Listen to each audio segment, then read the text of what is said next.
욥기 25장은 수앗 사람 빌닷이 이야기하는 말인데 아주 짧은 그런 말입니다. 욥기에서 가장 짧은 그런 장이 수앗 사람 빌닷이 하는 말인데, 빌닷이 지금 하고 있는 이 말은 과거에 쭉 새 친구들과 함께 이야기했었던 내용의 반복입니다. 그것을 우리가 잘 알 수 있는 것은 욥기 4장에 나타나는 말씀을 보면 4장 17절 말씀에도 사람이 어찌 하나님보다 의롭겠느냐, 사람이 어찌 그 창조하신 이보다 깨끗하겠느냐, 하나님은 그의 종이라도 그대로 믿지 아니하시며 그의 천사라도 미련하다 하시나니. 그러니까 사람에 대해서 사람은 의로운 존재가 아니다, 사람은 그렇게 깨끗하지 않다, 이렇게 이야기하던 것을 빌닷도 다시 이야기하기를 하나님 앞에서 사람이 어찌 의롭다 하겠냐, 여인에게서 난 자가 어찌 깨끗하다 하겠냐, 별이라도 달이라도 그 빛을 하나님 앞에서 어찌 빛이라고 이야기할 수 있겠나, 이렇게 이야기를 합니다. 그러면서 2절 말씀에 보면 하나님은 주권과 위엄을 가지셨고 높은 곳에서 화평을 베푸시느니라, 이렇게 말씀하고 있는데, 이 말씀에 보면 하나님의 주권에 대해서 이야기합니다. 주권. 모든 것이 하나님의 주권 속에 있다. 주권을 가지고 있다고 하는 것은 모든 것이 그의 뜻, 그의 계획대로 이루어지는 그것을 주권이라고 이야기하죠. 누가 뭐라고 하든지 주권을 가지고 있는 자는 자기가 하고 싶은 대로, 자기의 뜻, 자기의 계획대로 그 일을 시행하시는 분. 그런데 여기 말씀에 화평을 베푸시느니라, 이렇게 화평을 베푼다? 이 말이 높은 곳에서 화평을 베푸신다. 주권을 가지고 계시는 그분이 모든 것의 질서를 쥐고 계신다. 그래서 지금의 질서도 하나님의 손에 있다, 지금 이렇게 이야기하는 거죠. 그래서 그것을 메시지 성경은 뭐라고 이야기하느냐면 우주의 모든 것이 그분의 계획대로 착착 움직이지, 이렇게 그분의 계획대로 모든 것이 착착 움직이게 되는 그 질서, 이것을 하나님께서 가지고 계시는 분이다, 이렇게 말씀합니다. 그러면서 3절에 그의 군대를 어찌 계수할 수 있으랴. 그의 군대는 누구를 이야기합니까? 그의 군대는 하늘의 천군과 천사들을 이야기하죠. 하늘의 천군과 천사들, 이들을 그의 군대라고 표현하고 있는 그런 말씀입니다. 그러면서 6절 말씀에 보면 하물며 구더기 같은 사람, 벌레 같은 인생. 사람에 대해서 뭐라고 이야기하느냐? 구더기, 벌레, 그러한 인생. 그래서 하나님에 대해서 하나님과 인간을 비교하면서 인간은 도저히 하나님 앞에 설 수 없는 그런 죄인이다, 이렇게 말하고 있는 것이죠. 그러면서 욥에게 지금 무엇을 말하고 싶은 거냐면, 그런데 네가 어떻게 하나님 앞에서 의롭다고 자꾸 얘기하느냐, 죄가 없다고 이야기하느냐, 이렇게 이야기를 합니다.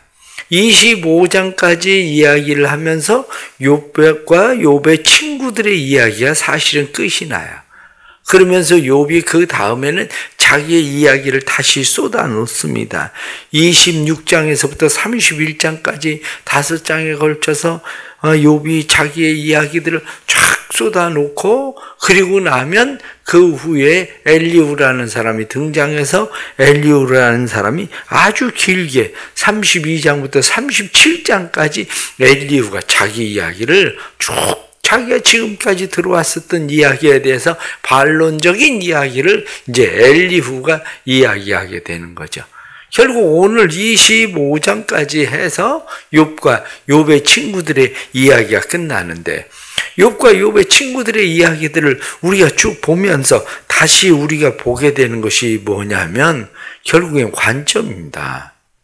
어떤 관점으로 인간을 볼 것인가, 그 이야기죠. 사람에 대해서 이야기할 때에 사람이 가지고 있는 근본적인 죄 2가지가 있다. 그렇게 이야기합니다. 사람이 가지고 있는 근본적인 죄 두 가지가 있는데 하나는 교만이다. 이렇게 이야기해요. 교만. 교만은 뭐냐? 그렇게 말하면 교만이라고 하는 것은 하나님의 피조물에 불과한 인간이 하나님의 자리에 올라서려고 하는 것이 교만이라는 거야. 이건 에덴 동산에서부터 인간이 가지고 있었던 거죠. 너희가 하나님같이 될 것이다. 이렇게 이야기하니까 아담과 하와가 그 이야기를 듣고 하나님같이 되려고 하나님의 자리에 올라서는 것, 그것을 보고 교만, 이렇게 이야기합니다. 이건 인간이 가지고 있는 가장 근본적인 죄라는 거예요. 그런데 인간이 가지고 있는 이 교만이라고 하는 근본적인 죄의 다른 어떤 죄, 예를 들면 살인이나 간음이나 도적질이나 거짓말이나 모든 죄들은 인간이 가지고 있는 이 교만이라는 하나님의 자리에 올라서려고 하는 그 죄에 비하면 벼룩에 물린 것에 불과하다. 이렇게 이야기할 정도로 교만이라는 죄를 가장 큰 근본적인 죄로 봅니다. 또 다른 하나는 나태라고 보는 거죠.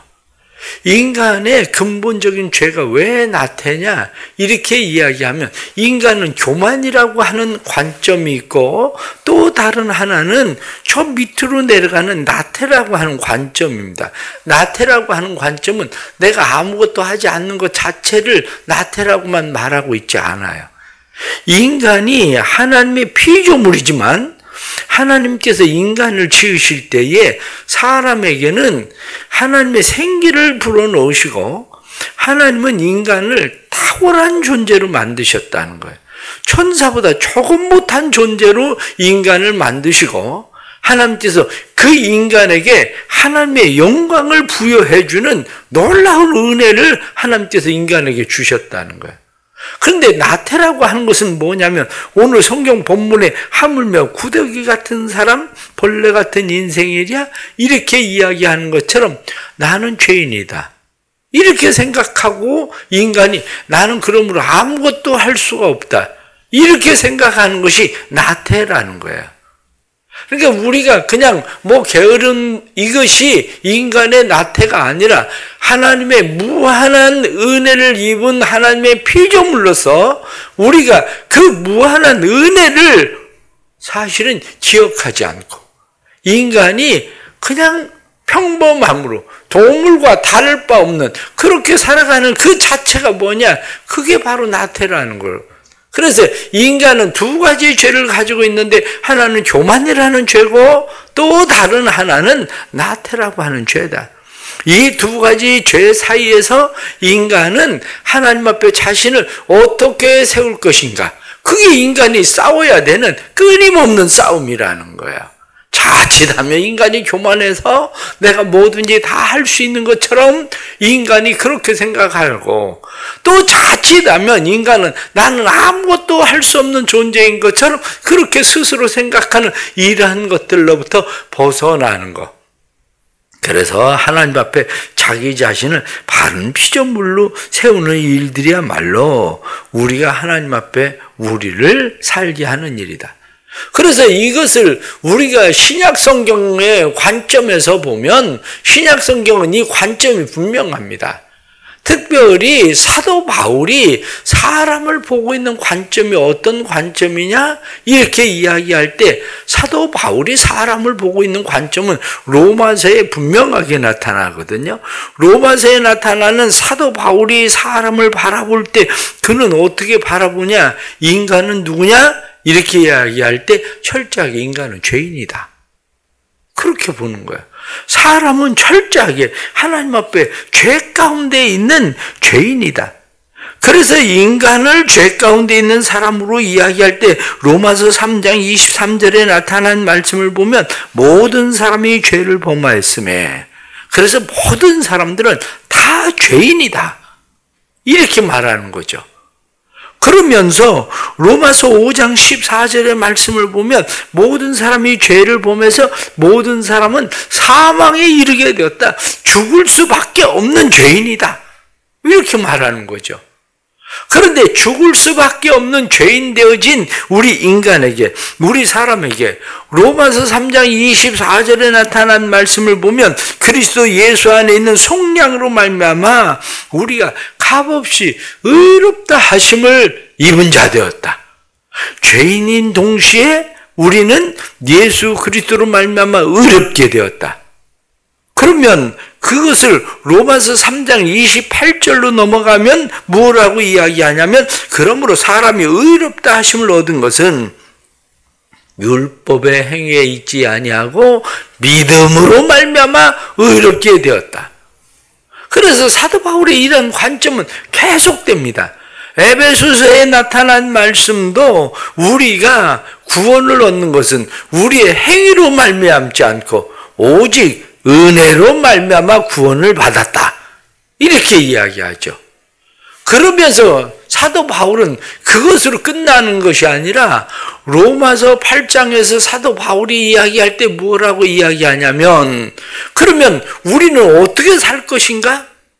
난 곤고한 사람이다. 왜냐? 내가 참 곤고한 것은 여전히 내가 하나님의 은혜로 말미암아 구원받은 줄은 아는데, 하나님의 은혜로 말미암아 하나님의 은혜로 죄사함 받은 거 내가 아는데, 내 안에 또 다른 법이 있어서 나를 사로잡아가는 그런 모습을 내가 본다. 그러면서 뭐라고 말합니까? 사도 바울은 이야기하기를 나를 하나님 앞에 드린다. 이렇게 얘기하는 거예요. 그것을 너희를 불의의 병기에 드리지 말고 의의 병기로 하나님 앞에 드리라. 그래서 하나님의 거룩함에 참여해라. 거룩함에 이르는 자가 되라. 이렇게 말하는 거죠. 한쪽 관점에서 보면 우리는 끝없는 죄인입니다. 도저히 하나님 앞에 설래야 설 수도 없는, 오늘 성경 본문에 나타나는 구더기 같은 벌레 같은 그런 인생에 불과하지만, 사도 바울은 누구든지 그리스도 예수 안에 있으면 새로운 피조물이라. 이전 것은 지나갔으니 보라 새 것이 되었도다. 그러므로 그리스도 안에서 누구든지 사는 사람들은 새로운 피조물로, 내 힘이 아니라 내 노력이 아니라 내 열심이 아니라 그의 은혜의 권능으로 말미암아 사는 것이다. 이렇게 말하고 있는 거죠. 오늘 주시는 말씀을 보면서 우리는 다시 생각하는 것이 바로 그겁니다.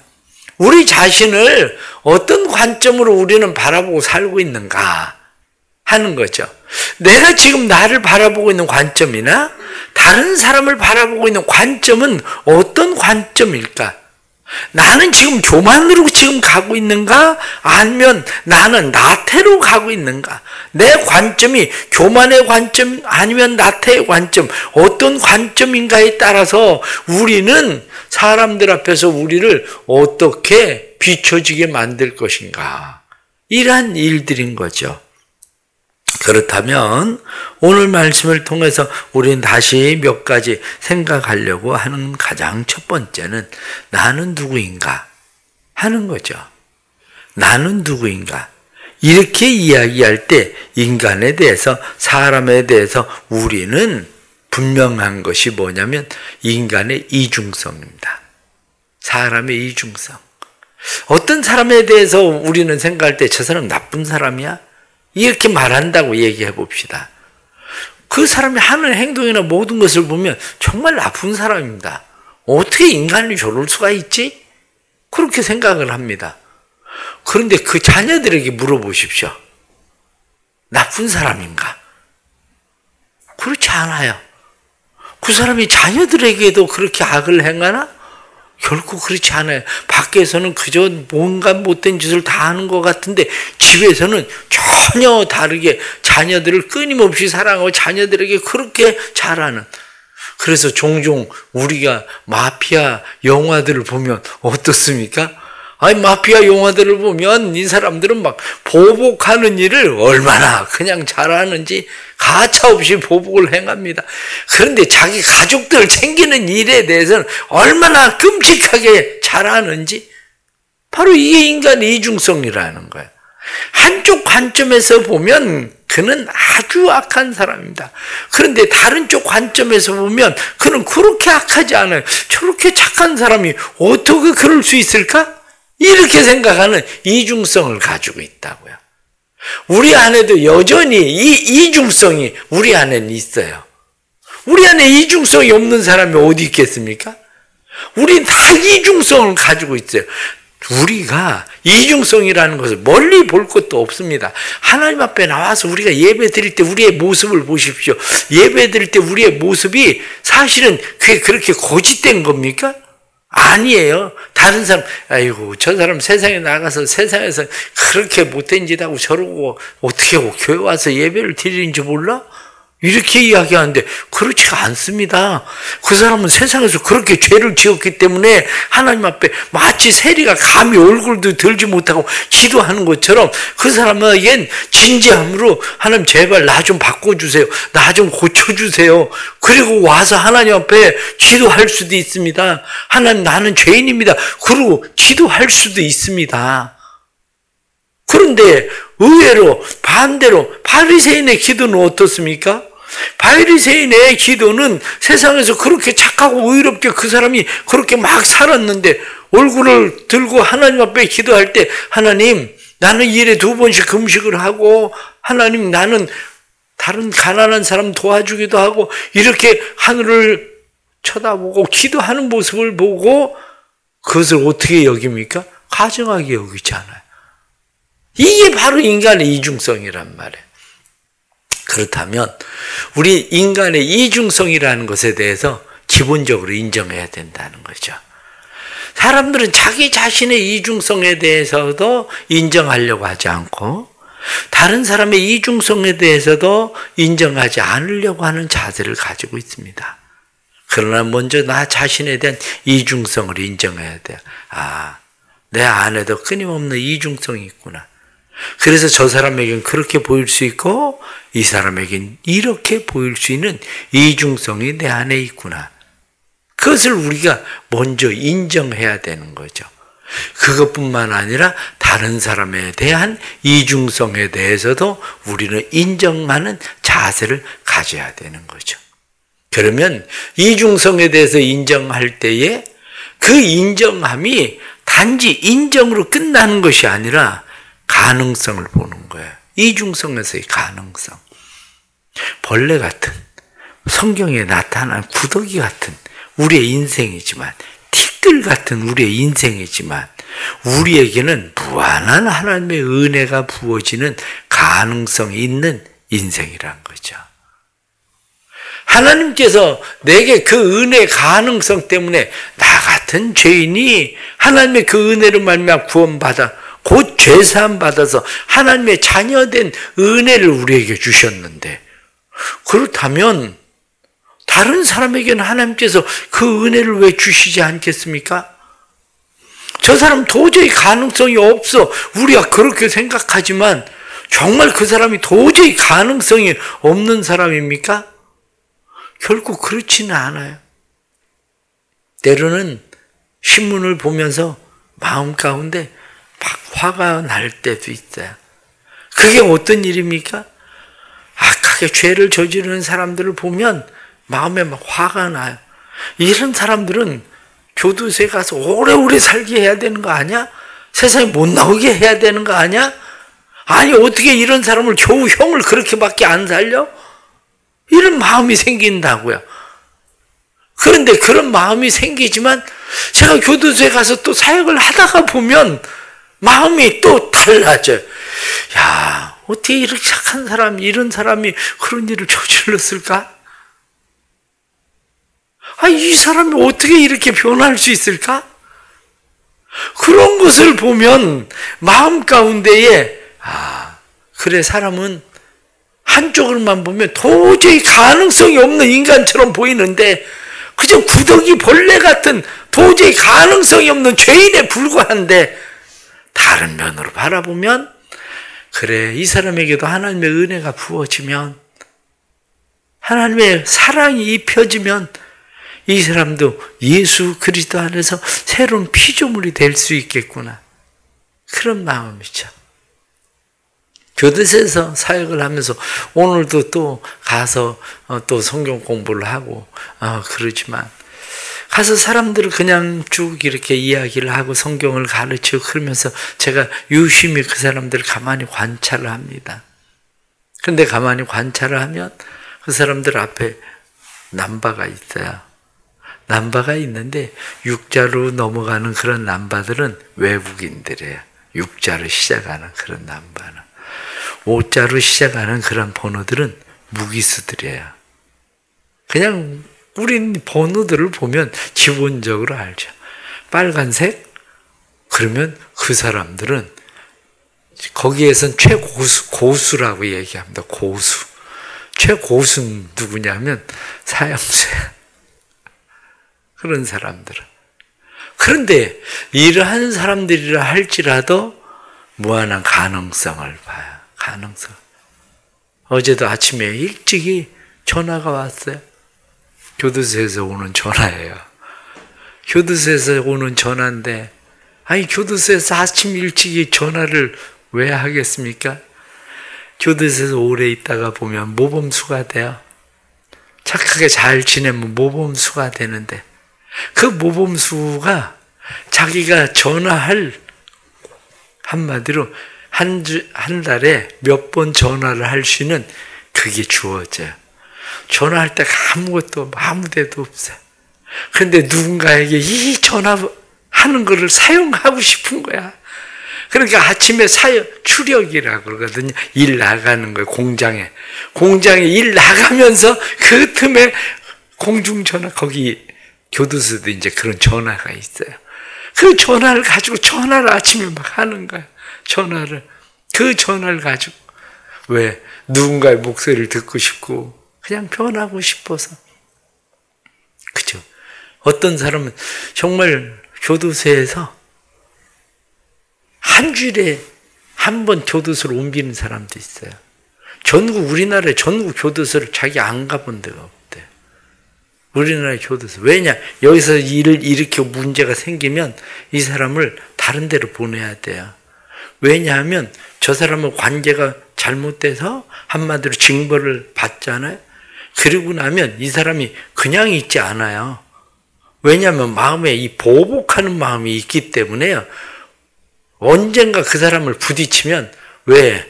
이 사람들은 한마디로 최고수든지 거기서 아예 오래 살아야 될 사람이든지 그렇기 때문에 이제 물불을 안 가린 사람들이에요. 그러니까 아예 딴 데로 보내버려요.